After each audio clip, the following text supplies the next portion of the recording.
Schwann statement of Nagarjuna గారు and Supriya statement record చేసినారు.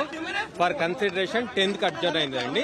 10th రోజు ఆర్గ్యుమెంట్స్ వింటారు. విన్న తర్వాత సమన్స్ టు ది అక్యూజ్ ఇస్తారు.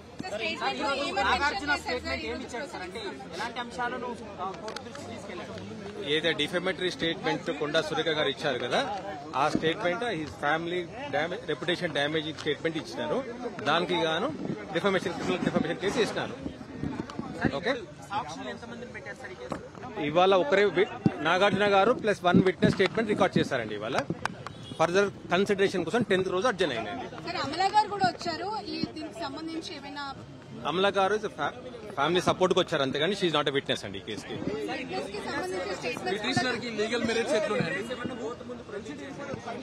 వీడియో అయితే ఆమె స్టేట్మెంట్ ఇచ్చిందో ఆ వీడియో ఫైల్ చేశారండి కోర్టులో. ట్రాన్స్క్రిప్ట్ కూడా ఫైల్ చేశారు.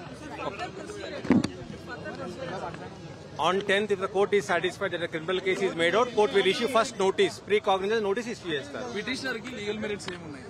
లీగల్ గా మెరిట్స్ కోర్టులో స్టేట్మెంట్ క్రిమినల్ డిఫమేషన్ అండి. అది క్రిమినల్ డిఫమేషన్ తో కేసు వేసినారు. If it is proved she has to face consequences, punishment ఉంటుంది దానికి. స్టేట్మెంట్ లో నాగార్జున గారి డిమాండ్ ఏంటి? ఆమె మీద క్రిమినల్ కేసెస్ బుక్ చేయాలని ఏం చెప్పారు? ఇది క్రిమినల్ డిఫమేషన్ కేసు అండి. Statement which is defamatory nature, damaging his reputation and his families reputation, criminal case వేశారు, పనిష్మెంట్ కోసం వేశారు.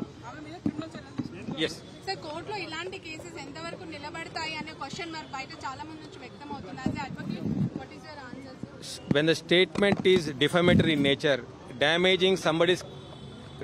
damaging the complainant's reputation, prove అయినట్టే కదండి. She did not dispute her statement. As long as she is not disputing her statement, it stand proved today, as done today. Okay, thanks అండి. అండి ఇది police cognisable case కదండి, police వాళ్ళు చర్య తీసుకోవాలి దీనికి.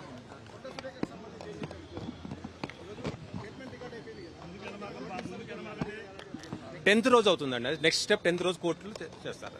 Okay, thank you.